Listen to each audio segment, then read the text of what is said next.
ইয়াহুদি ধর্মের যত পণ্ডিত ধর্মগুরু তাদের একটা বক্তব্য হলো, তাদের ধর্মগুরুরা ইয়াহুদিদেরকে বলে যে মুসলমানদের হাতে ইয়াহুদিদের পরাজয় হবে কোন দিন, ইয়াহুদিদের পরাজয় চূড়ান্ত হবে কোন দিন। তাদের ধর্মগুরুদের বক্তব্য হলো যেদিন মুসলমানদের জুমা এবং ফজর বরাবর হবে। আল্লাহর কসম আমি নিজে পড়ছি, মুসলমানদের জুমার নামাজ আর ফজরের নামাজের মুসল্লি যেদিন বরাবর হবে সেদিন ইমানদার মুসলমানদের হাতে সমস্ত বেঈমানের পরাজয় হবে।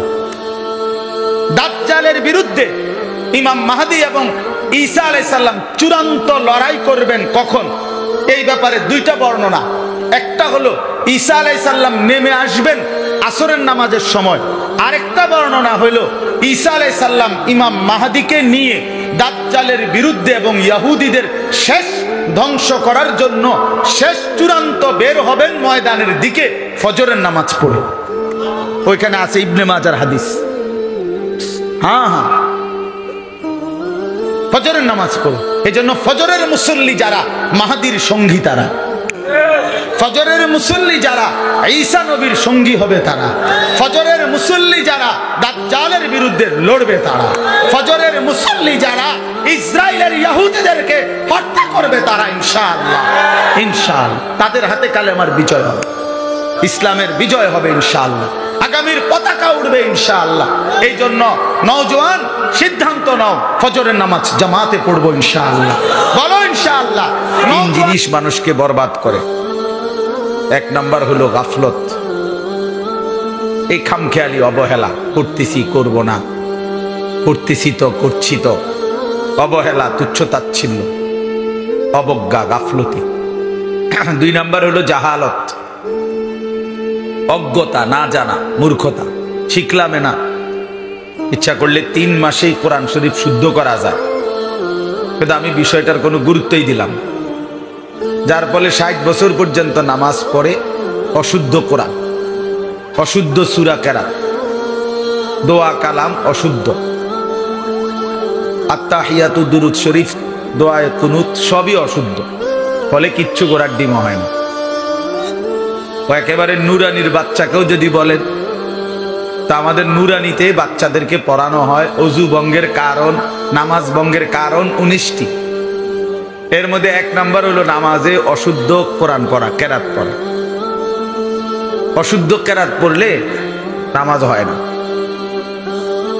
তাইলে এই যে জাহালত, না জানা, যেটাই বলবেন না হুজুর এই কথা তো আমি জানতাম না, আপনি জানতেন না।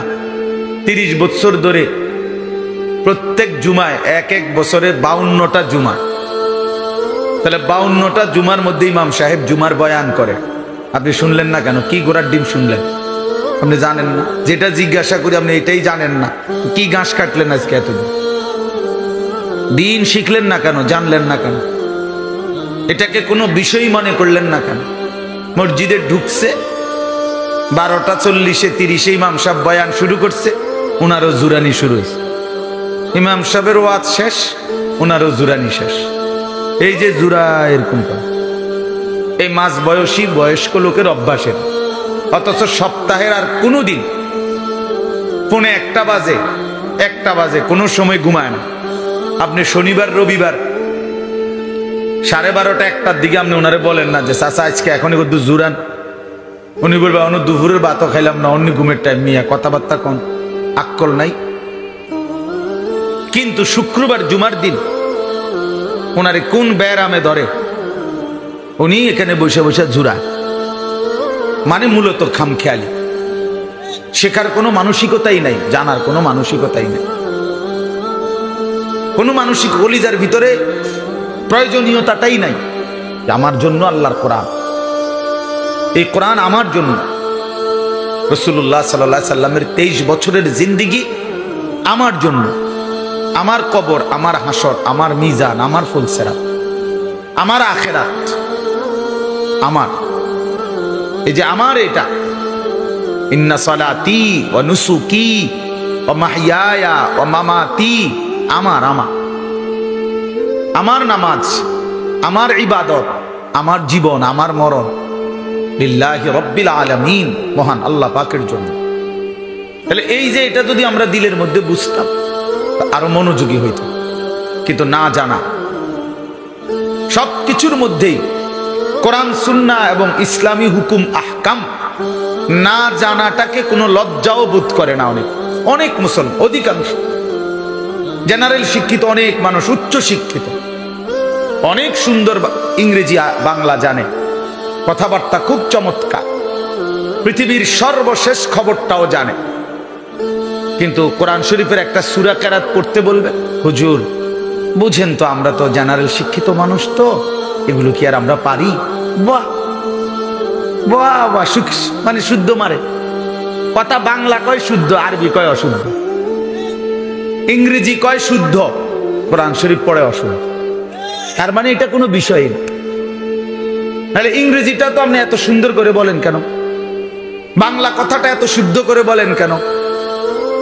বলেন, সেখানে শুদ্ধর জন্য এতটা, একটা সাধারণ মানুষকে শুনাইবেন, তার জন্য এত সুন্দর, কেমন আছেন, ভালো আছেন, হ্যাঁ, এত সুন্দর করে বললেন, মহান আল্লাহ পাককে শুনাইবেন, সেটা এত অশুদ্ধ কেন? কোরআনুল কারীম তো আল্লাহকে শুনানো, তো আল্লাহ তাআলাকে শুনানোর ব্যাপারে এই খামখেয়ালি কেন? এই জন্য বললাম, জাহালত, অজ্ঞতা, মূর্খতা, দিন সম্পর্কে না জানা, কোরআন সুন্নাহর বিধিবিধান না জানা বরবাদ হওয়ার, জাহান্নামী হওয়ার একটা মৌলিক কারণ। এই ছেলে, এই অপদার্থ, বলছিলাম না মোবাইলটা সরাই, এটার দিকে তাকায় কি দেখো? তুমি আমার দিকে না তাকাইবা, মোবাইলের দিকে চাইছে ব্যাট খাও। তোমার মোবাইল নিয়ে তুমি আলগা যাও, তাহলে ওখানে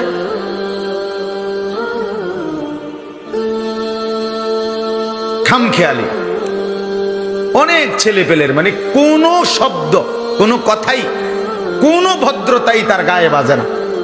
আমার যেটা মন চায় এটা, এখানে হুজুর না পাবলিক, এটা মাহফিল না মুরব্বী না বয়স্ক, এত কথার দরকার, আমার মোবাইল আমি খালাস,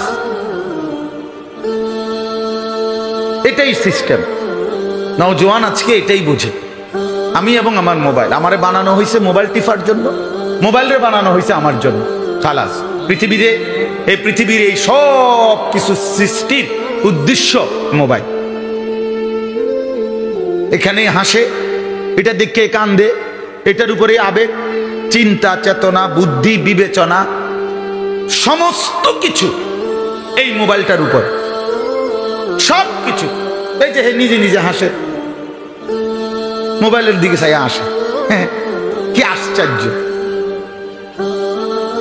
আমি ছেড়ে দেওয়ার মানুষ না, আমার এটা আমার বদ অভ্যাস, আমি টর্চ লাইটের মতো চোখ ঘুরাই। সদর বদর মানুষ আমি পছন্দ করি না, আমি একজনের জন্য বলতো আমার কোনো আপত্তি নেই। এজন্য ভাইয়া, গাফলত, খামখেয়ালি, গাফেল কোনোদিনও আগাইতে পারে না, আগাইতে পারে না। জাহালত, মূর্খতা, না জানা। আর 3 নাম্বার হলো দলালাত, পথভ্রষ্টতা, মানে পথ হারিয়ে ফেলা। আল্লাহ যার উপরে নারাজ হয় তাকে আল্লাহ তাআলা গোমরাহ করে দেয়। অনবরত, অব্যাহত, কথাটা বুঝেন, অব্যাহত গুনাহ এবং নাফরমানি ধারাবাহিক করতে করতে একদিন আল্লাহ পাক এমন নারাজ হয়, মনের ইচ্ছা মতো চলতে চলতে নাফরমান, একদিন আল্লাহ এমন নারাজ হয়, আল্লাহ ইচ্ছে করে আল্লাহই তাকে গুমরাহ করে, যা বেঈমান, তোরে আর আলোর পথ দেখাইলাম না। কোরআন শরীফে আছে, আফারাআইতা মান ইত্তাখাযা ইলাহাহু হাওয়াহু। আল্লাহ বলছে, বন্ধু আপনি দেখেন তাকে, যে তার মনের ইচ্ছাকে নিজের খোদা বানিয়ে ফেলেছে, তার মনে যা চাই তাই। ওয়া আদাল্লাহুল্লাহু আলা ইলমিন, আল্লাহ তাআলা বলেন আল্লাহই তাকে জেনে বুঝে আদাল্লাহু, পথভ্রষ্ট করে দিলেন, আল্লাহই গোমরা করে দিয়েছেন। যা বেঈমান, কয়দিন হয় নামাজ পড়স না? মুসলমানের বাচ্চা 365 দিনের 1 বছর কোনদিন ফজরের নামাজ পড়লি না বেঈমান, ঠিক আছে, আর কোনোদিন তৌফিকে দেব না, যা নাফরমান যা। মুসলমানের ঘরে জন্ম নিয়ে 10 বছর মিথ্যা কথা বলে। মুসলমান কি প্রতিদিন মিথ্যা কথা কয়? 30 বছর সুদ খায়, 20 বছর ধরে কথায় কথা গালি দেয়, প্রতিদিন প্রতিনিয়ত দাড়ি কাটে মুসলমান। হ্যাঁ, কি ব্যাপার? কত বছর দাড়ি কাটেন, কত বছর মিথ্যা বলেন, কত বছর ধরে সুদ খান, কত বছর ধরে নর্তকী দেখেন, নাটক সিনেমা দেখেন, টেলিভিশন দেখেন, কি ব্যাপার? ফিরতে পারছেন না কেন? আল্লাহ পথ হারা করে দিছে, আল্লাহ পথ ভুলায় দিছে, পথ ভুলায় দিছে। ওয়ালা তাকুনু কাল্লাযীনা নাসুল্লাহ ফাআনসাহুম আনফুসাহুম।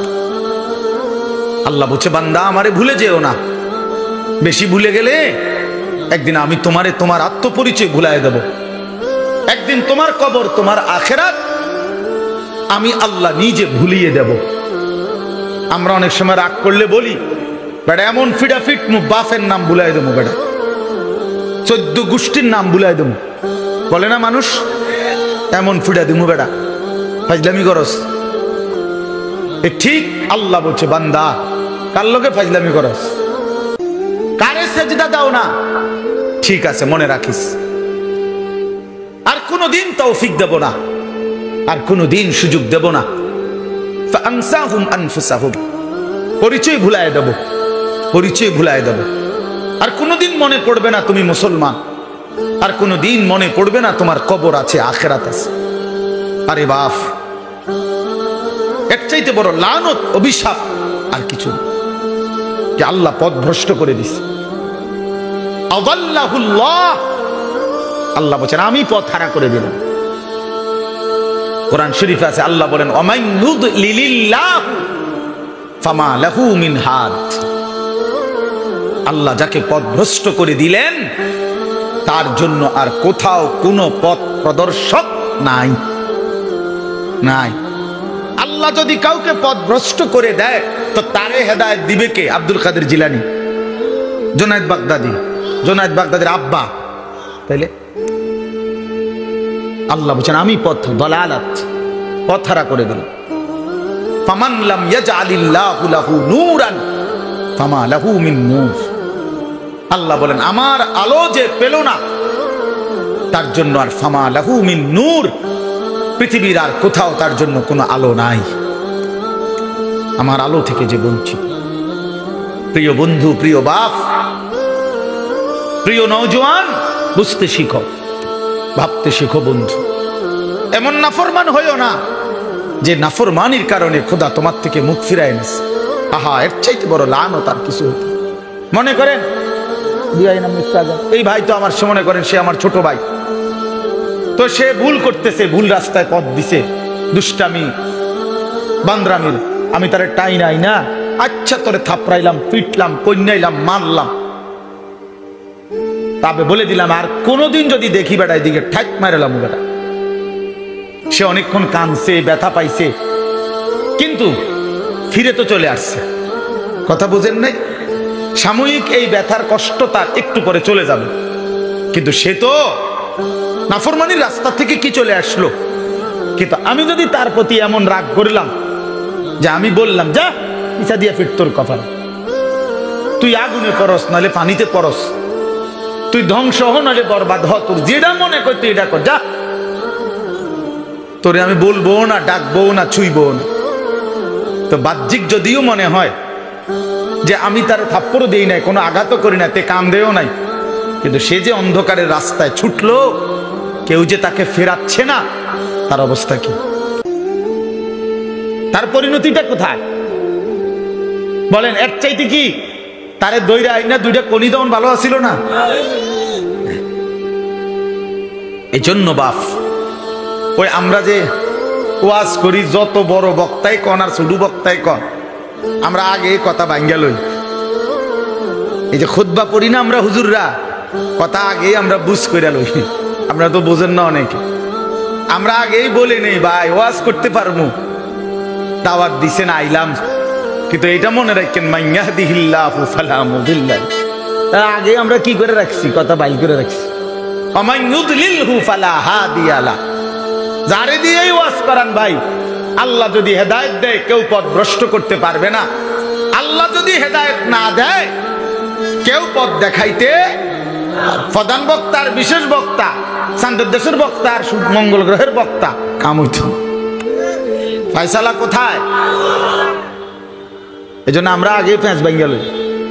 বলে নে, এই যে খুতবা এটা সবাই পড়ে, রাসূলুল্লাহ সাল্লাল্লাহু আলাইহি ওয়াসাল্লামের জবানের খুতবা। এই জন্য বললাম, ওই কথার প্রসঙ্গে তিনটা কথা বললাম। এই তিন জিনিস মানুষকে বরবাদ করে।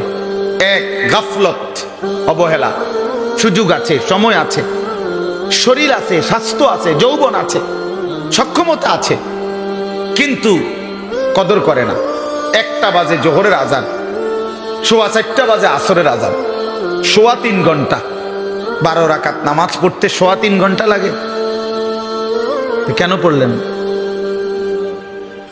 কেন পড়লেন? 6:40 মনে করেন ফজরের সূর্য উঠে, 5:20, 5:25, 30 আজান দিয়ে ফেলছে। প্রায় 1 ঘন্টা ফজরের ওয়াক্ত, আজানের পরেও তো ধরে নিলাম এই 1 ঘন্টা 4 রাকাত নামাজ পড়তে কি 1 ঘন্টা লাগে? কেন পড়লেন? গাফলত, খামখেয়ালি, অবহেলা। অবহেলা। 7:30 বাজে এশার আজান হইছে, তো রাত 12টা পর্যন্ত, কত লম্বা টাইম। কেন পড়লো না? খামখেয়াল।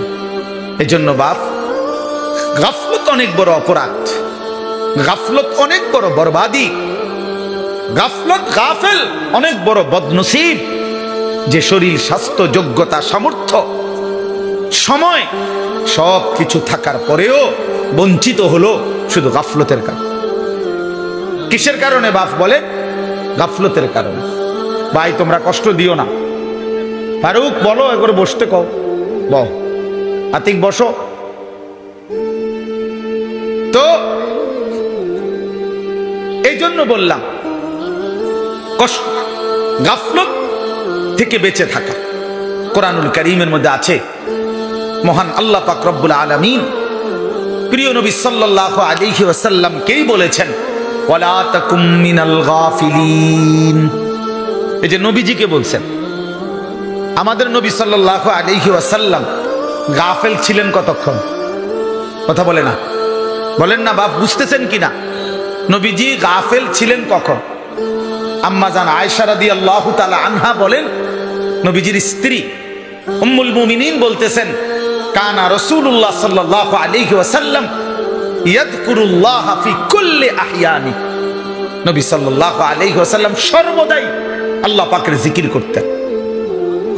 তারপরেও আল্লাহ বলতেছে, দোস্ত, বন্ধু, আপনাকে বলছি, ওয়ালা তাকুম মিনাল গাফিলিন, গাফিলদের অন্তর্ভুক্ত হইয়েন না। নবীজিকে বলছেন, আপনি কে, আমি কে? কোরআন শরীফে আছে, আল্লাহ তাআলা বলছেন, আমি অগণিত জিন এবং মানুষ দিয়ে জাহান্নাম পূর্ণ করব।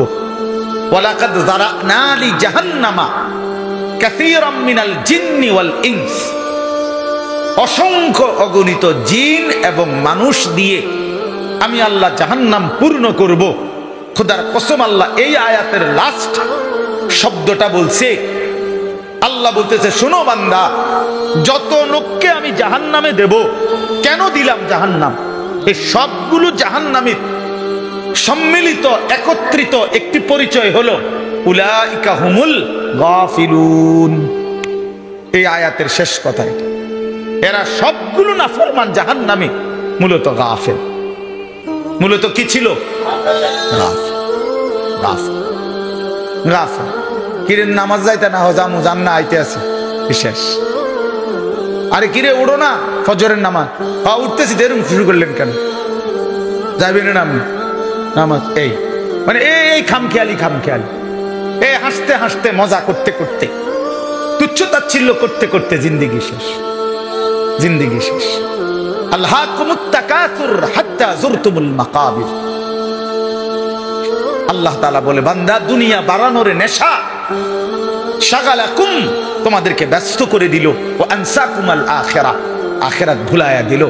এরই মধ্যে একদিন কবরস্থানেই পৌঁছে গেল।